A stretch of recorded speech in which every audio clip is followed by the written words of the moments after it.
So hello, everyone. Thank you for joining us. We are privileged to host an extremely distinguished individual whose contributions to the world of art and culture have left an indelible mark. Our keynote speaker this afternoon is a visionary artist, cultural ambassador, artivist, and co-founder of Chicano Park. His work inspires change and champions social justice. His commitment to breaking down barriers and promoting inclusivity has enriched the art world and fostered positive change in communities across the globe. Our speaker is a legendary figure deeply rooted in San Diego's artistic community. He is a founding member of Balboa Park's Centro Cultural de la Raza and the San Diego Commission of Arts and Culture. He has contributed dozens of socially conscious murals around San Diego County, including over 20 in Chicano Park alone. And if you watched Morgan Appel's speech, Morgan had one of our guest speakers' murals in those slides. Outside of San Diego County, his art has been featured in multiple locations, including the Library of Congress's permanent collection. For over 4 decades, our keynote speaker has not only created captivating works of art, but has also used his talents to empower others, particularly youth, to find their own voices through the arts. His dedication to education and mentorship has nurtured the next generation of artists and advocates. Please join me in giving a warm and enthusiastic welcome to our esteemed keynote speaker, Mr. Mario Torero.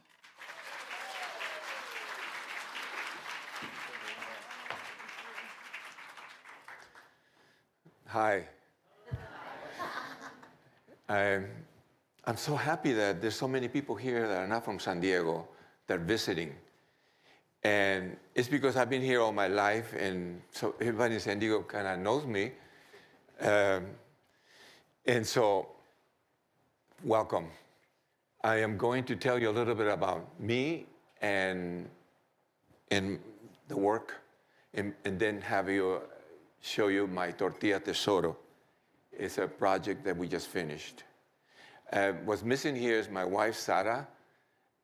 She's at another conference, but she's here with me. Thank you.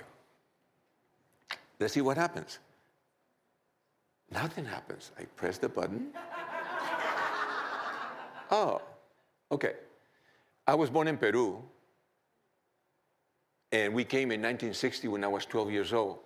My father, Guillermo Acevedo, already a well-known artist in Lima, Peru, had to sell everything to get out. And at first, I called ourselves just immigrants. But I realized that we're refugees because things at that time were getting rough on my father and myself. Like one night he shows up and he shows us something and he pulls out a gun. And we go, wow.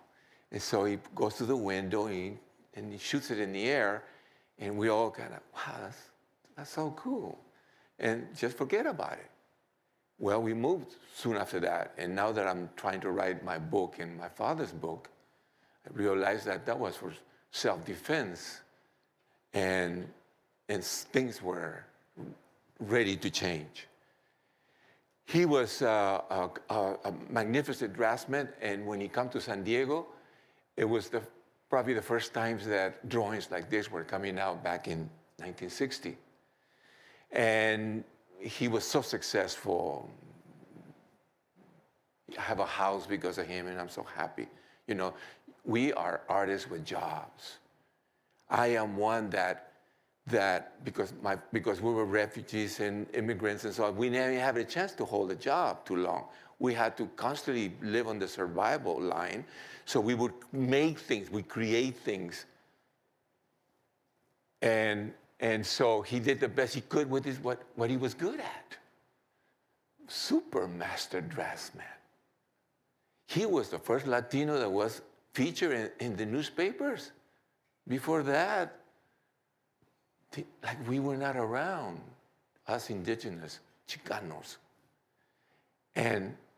But he became mostly known because he honed in on some true people, the Navajos. He had left Peru looking for the ideal, the dignity of the human being. And the Navajos were his landing. In 1970, January 1970, I got a phone call. And he was telling me that a group of artists, Chicano artists, were getting together in Balboa Park. And they were inviting me.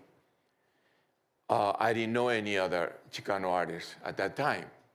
And I was early 20s already. And I've been doing art, me and my papa and my stuff.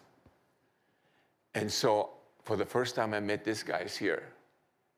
Jose Cervantes, Victor Ochoa, Salvador Roberto Torres, myself, Abraham Quevedo, and Tomás Castañeda, El Coyote, which we don't know if he's dead or not, and he means a lot. Together, we took over that building and created what is called the Centro Cultural de la Raza, which is still thriving in Balboa Park. When we were on the fourth building in January, by April, we heard that the police were going to put a station right there in the middle of a barrio, in this place that had been a community that had destroyed with a freeway and put a bridge. And we marched there and took it over. It was the rebellion of that Europeans were afraid about. In Peru, they put a wall around Lima because they expected the invasion of the indigenous, of the Indians. And here we see that we are taking our land back after 500 years. And so, but that was in 1970. And this is 1973. It took us 3 years to be able to paint a Chicano park. It always surprises me. How could that happen? We were trying to talk to the city, to the county, to the Caltrans, to everybody, and it wasn't working. So finally, on March 27, 1973, we just said, let's do it. And we came to this side of where the bridge starts and started painting. And we were afraid because we had lived through tortured times by the police state. And so when we heard that the police were coming, I was ready to be arrested. I was afraid, nervous. And so I just hid here on the corner. And I did not look behind me what was going on. Later on, I saw this photo, and I saw what had happened. I had missed seeing this because me and Jose are into the wall. We're not looking what's happening behind us. But there he is, Roberto, acting like a clown. Somos payasos. We're all clowns. Acting like he got arrested. And Victor, I mean, only on the photo I could see that he has a knife here. Cutting his, and standing there in attention, ready to go into action. But my works reflect that what I have learned, that we want unity.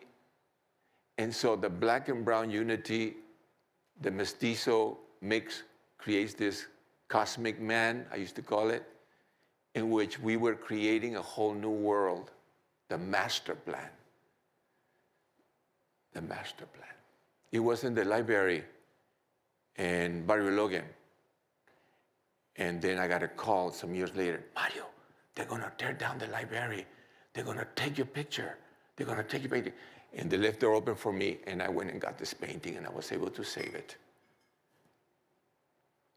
This is my works, some of it in Chicano Park, which I hope you come and see tomorrow at the tour. This one is 1974, the second one. And this is our logo, La Tierra Mía, April 22nd, 1970, when we liberated the land, when the Chicano movement started.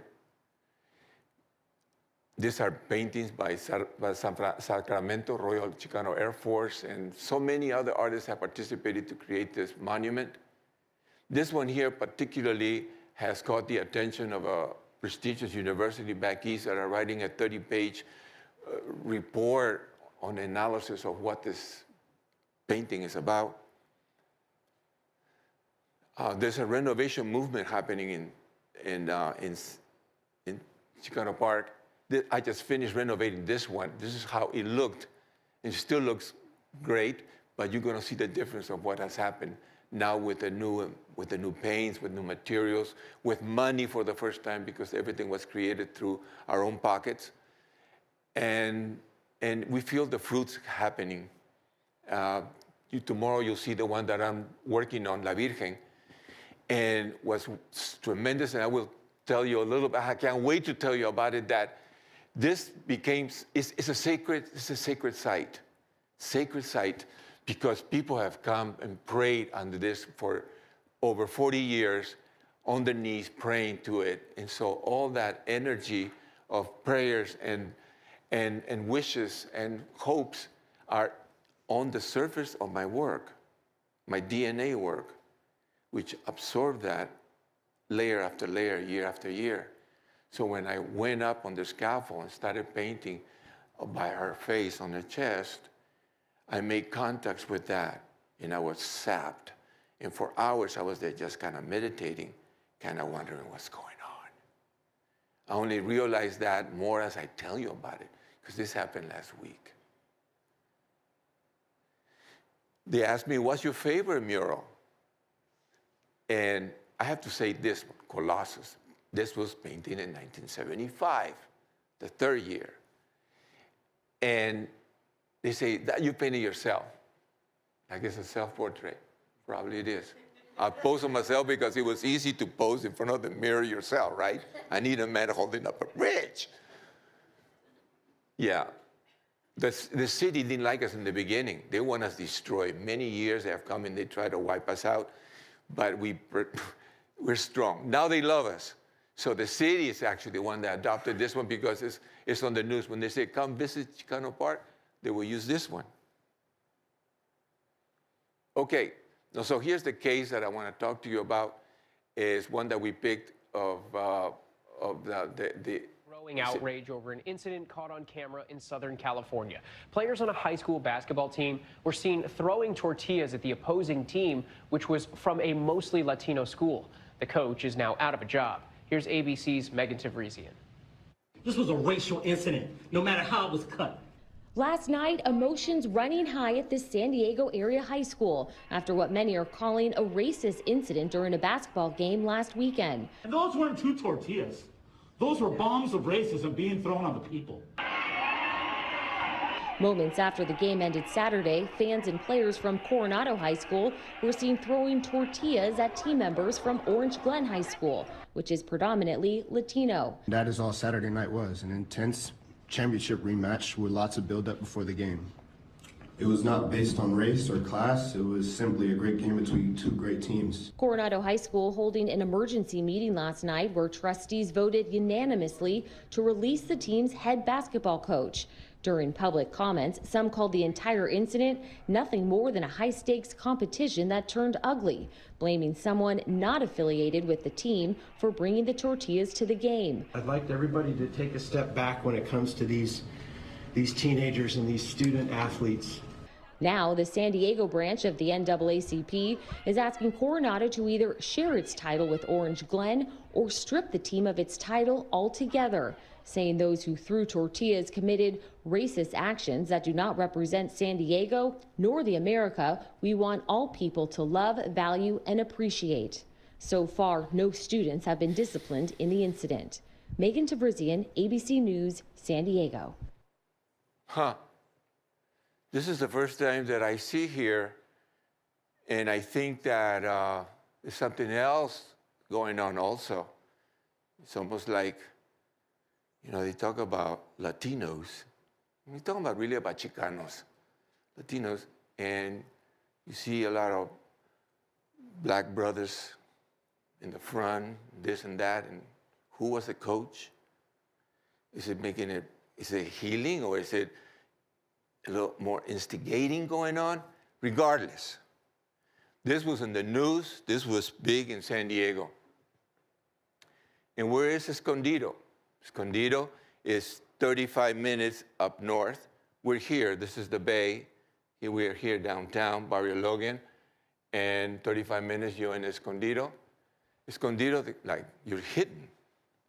Well, what we know in San Diego about Escondido, that it has a history. It has a racist history of prejudiceness against what it is the majority, Hispanic, Chicanos. Chicanos. We accept to be called Hispanics and Latinos because we get paid, we got jobs. Okay, so we're the majority, so they need to do something to change the look of the city because everybody's going down and we need more business and we need more tourists and the art museum is there and, well, where's the people? So they have to do something, so they created this program to paint murals. So the Community Foundation put out word just, last year and this year for mural competition, design plan, location, fabrication plan. And because we did a mural, for my first mural in Escondido a couple of years back, so I thought, well, maybe we should do something here. And that's about the time that this tortilla thing happened. And we thought it would be a good opportunity because one of the teams was from Escondido to maybe hook it up around that. So we did a sketch, we did a mural here, which bring out what Escondido community is about, mostly rural, agricultural, but a lot of indigenous history in our tradition, in our corn, and mixed with many different colors, and in this our place called Aslan, and so on. Here it is. We turned it over to them. But we have here in the sky tortillas flying. You see them? The tortillas are flying. So they, and then we had a site. The site would be perfectly the Orange High School in Escondido. Look at that wall, it's about that size right there. That's a perfect spot, they're gonna love it, you know. So a week later, yeah, you guys won. You know, we love your art, but rejected by the high school because they had their own mural team, they had their own award-winning mural teacher. It wanted nothing to do with that shit. So there we are, me and Sara, trying to live in Costa Rica because of this craziness going on around here. But we had 2 weeks to find a new site or we're gonna be disqualified. So we used Google Earth. We went to 20 storefronts and it wasn't working. They all said no. It's not gonna happen? What? We got approval from Juan Santa Cruz, the owner, familia, from the Santa Cruz Tortilleria.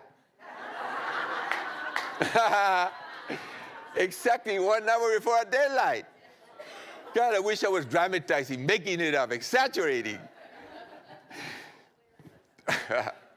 So we did the sketch, and we're going to put it in this side, and there was a window here. We're going to take out the window, and the history about the mural. And so then we got this memo. We love your mural, but can you please change these things and renovate the entire facade of the mural? Because the building is large, but it does look like it's falling apart in the inside. Wow. You know, what if we paint something here and then the mural is destroyed? So we had to be thinking quick, how are we going to do these things? Because now they want us to do the entire facade.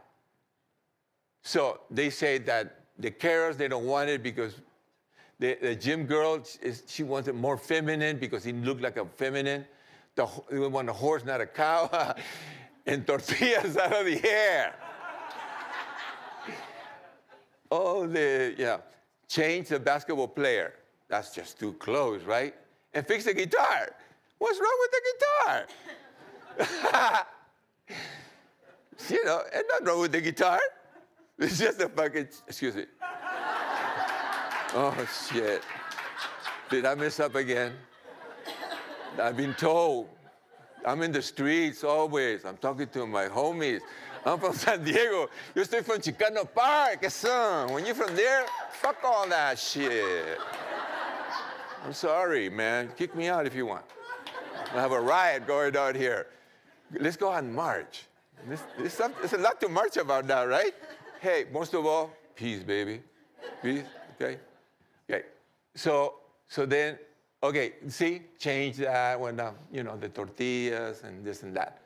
But, so we come back, the changes made mural. Okay, it was hard to do, pero the tortillas became birds, and even the kids put Batman up there, and so on, okay. And then,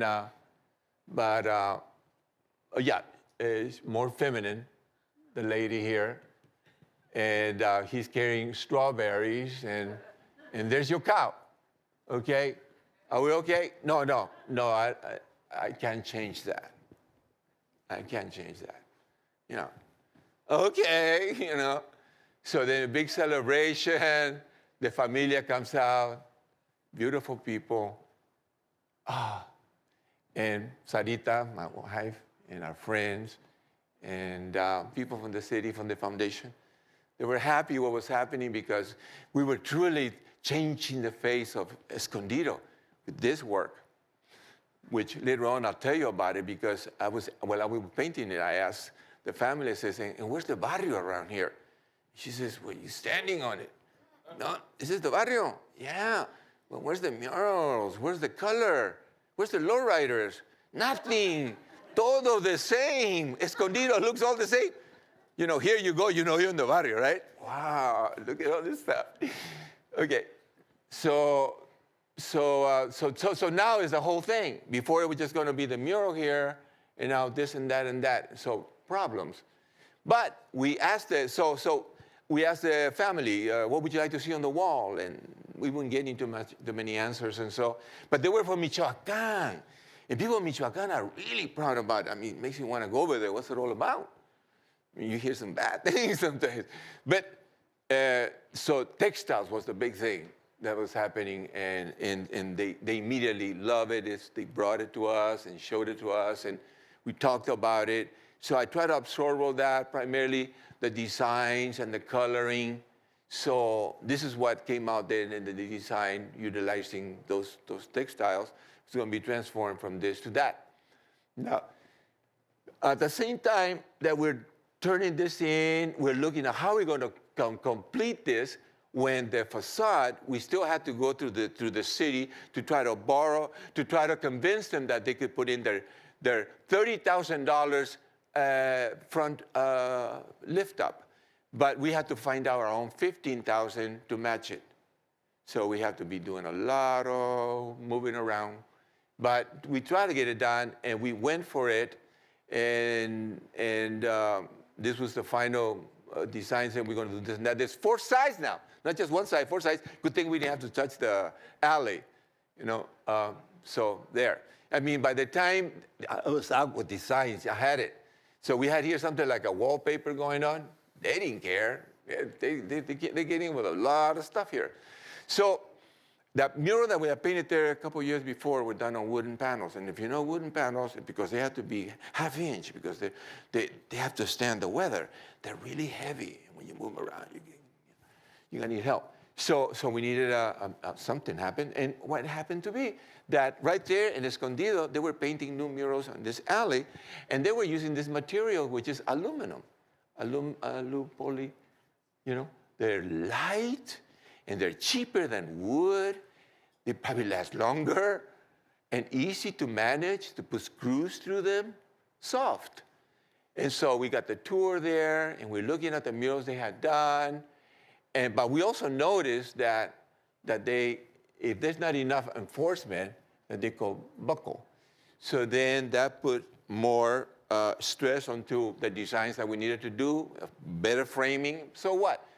So we made the sketches, and the way we do things is that we do the black and white, and we project them on the panels one by one, and then we paint them, like coloring book, right? So we went back to that school that we had been there a couple years before. The kids are there working with us.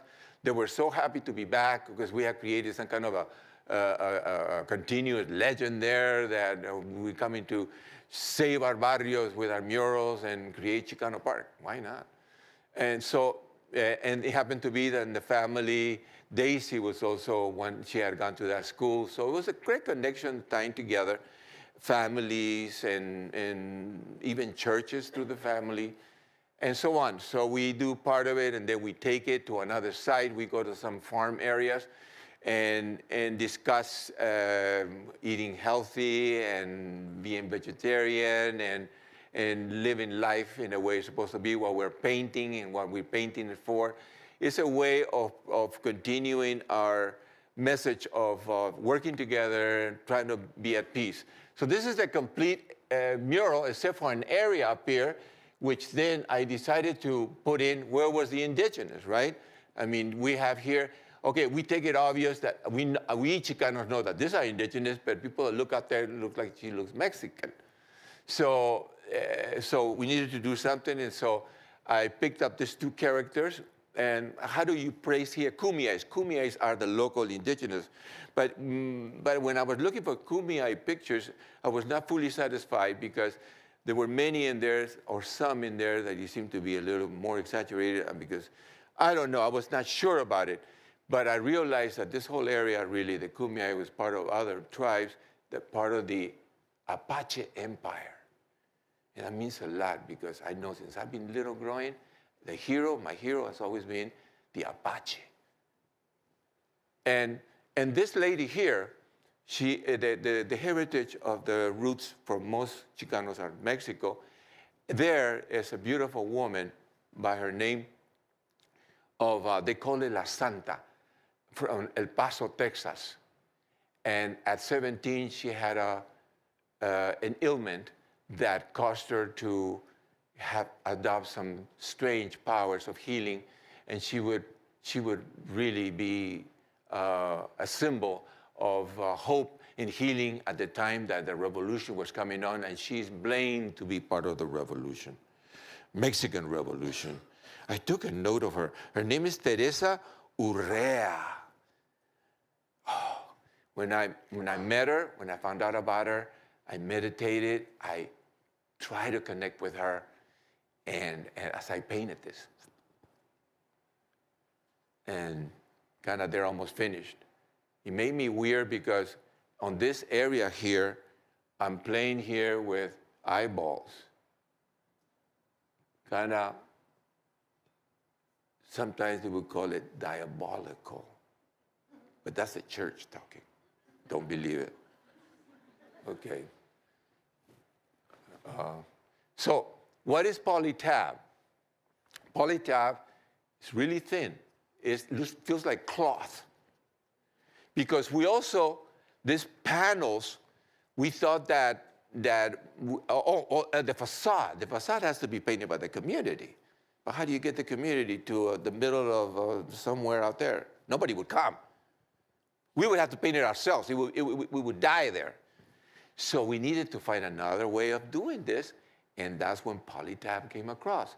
We went to San Antonio to talk to the sisters because they were the masters of this technique, and they came back to San Diego and visited with us and created this workshop that me and Sara put together on how to help the community painting and utilizing this new material so that we could do this front of the store, so that we could use Michoacan designs, so that maybe through the process we can find some other means of developing our techniques, our mediums. How can we use this?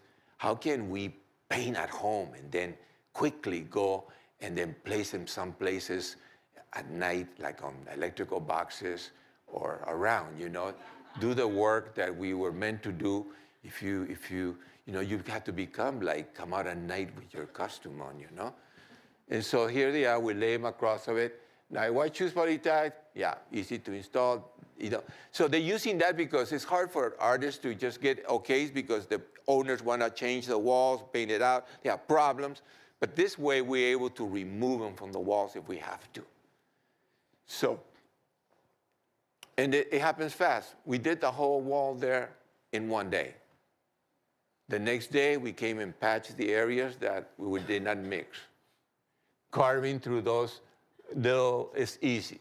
This thing is actually just being created, but instead of being tested for 25 years, they're selling it to you like, hey, this is the wonder of the world. And that thing, as you tear it down like paper almost. That's going to last probably a lot less. We'll see about that. Okay, Sherish, go for it. Yeah. And doing this one here, it was amazing because I let the kids even do the drawings. You know, to me, I was just do whatever. Yeah, 3 heads, 2, didn't matter. You know, people can complain, but corn doesn't grow from up there. I say, well, to a kid, it does. You know? And everywhere we went, we had to just continue to make it up, you know, to change this and that. Now, when we came here, this was going to be more work than everything else. You know, even if we do silk screening, I mean, it's just ridiculous. So we invited other artists, and one artist from the area, Charlie, he came and painted this, and he utilized them each, as you see, a symbol of from the codices, Aztec hieroglyphics, which very effective, very wonderful. You don't have to worry about that. Thank you, Charlie. But we wanted to do something our own selves, something different. It was my opportunity to use the South Side, perhaps something that I didn't even turn them into them. They didn't okay it, always like, oh, why did they come and say you didn't, you know, get into hassles here? But it was an opportunity, utilizing that Loteria thing to do the immigrant, to Gente Unida. And then we project them at night, you know, like a usual method, so we can get it all exact to site. That's another system of getting together with the community and getting volunteers and so on. And dealing with areas back here, like the window there, they put a board there, and then we painted on the cloth and pasted on there. And just being as creative as possible. Sherish Villaseñor, she was my assistant. She still assisted me again. Fantastic painter. And so on. La Mujer also is always a very important thing because Chicanos is still working very strongly at leaving something behind that we were too much of a machista kind of guys. So La Mujer is really, it's back to our roots, you know, nature is the Amazons. Yeah. And then this door is there. I don't know what I'm going to paint on it. And that's something I've been practicing lately because I'm always like getting your ideas or looking for something to do. But on this one, I walk up to and I just started with a dry brush and red paint. I just started drawing. And he came out, me or a man and a woman dancing because part of our history, Chicano history, we adopted a lot with the blacks, African Americans, because we would live side by side, but particularly the music and the parties. So it was called the grind, right? So it's kind of like you really tied together. And how could she let the guy do this to her? But we're there grinding, and it's beautiful. And then the steps, when you turn around and then come in like that, you know, it was just, I like that. But I didn't like this. Too much tortillas and it smells. But we were there together doing it, and you know, it's like sometimes I put that there, and when it's small, you know, oh, it's cute. They don't even see it, maybe, I don't know. But when we put it big, now how is this going to look? You know, because this, I thought, what's that? That's the yarn, you know. But during the pandemic, I thought there were bacteria, and bacteria everywhere. You know, we're all gonna go, okay? Okay, we were gonna finally buy one of these scissors, a big one for Chicano Park, because they're getting up to, wow, 50 feet, 60 feet, ooh. Okay, so up here they had this sign called Panaderia, which they wanted to take it down, throw it away. No, it wasn't working. The lights wasn't working. It's a light box. But we took it off, and we didn't know what to put up there, but it turned out to be, it was going to be called this respect. It's all about respect. Respect for human beings. Respect, the kind of respect that you want for yourself. I respect you the same way, you know. respect. Oh, one architect said, but it could be controversial, perhaps there's some kind of throwing doubts on it. And I knew what he was talking about because I felt the same way. It wasn't easy for me to come over here and tell you, respect, And so on. Everything gets painted. And the frame up and the panels, that's the first time we ever put it up there. There's a very, very efficient, very tight, and fast. So finally, the dedication, the community comes together, and the city officials, the city council,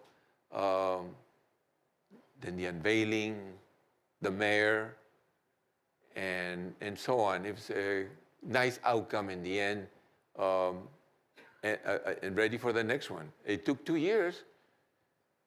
Thank you, Sarah. So, so what am I doing now? What's going on right now is 2023, and last year was the closing of a calendar. AEA-SD calendar works in every 52 years cycles. And 52 years ago, last year was 1970 when we started Chicano Park in the Movimiento. So 52 years have gone by. So then we're starting another 52 years. And we started it with the renovation of Chicano Park, so that the murals that it looked like they had it and they're dying. No, it's a thing that happened in the past. The kids are going to do something else. No, it's all a revival. And this is the one, like I was telling you, La Virgen de Guadalupe happening. This was taken last week. It's a lot more being done. And even I am surprised, and I will discuss it with you. The beautiful things that we're going to be putting, so many detailings up on the wall. Like this is the Mayan, from the Mayan codices. And that's an artist that is just walking by. Imagine that, but he said he was meant to come there like a spirit comes. He needed to work on that. And Chicano Park. We are Stan Arte, and I'm ready for any questions if you have any, and I appreciate your attention. I wish I could have shared more with you. Thank you.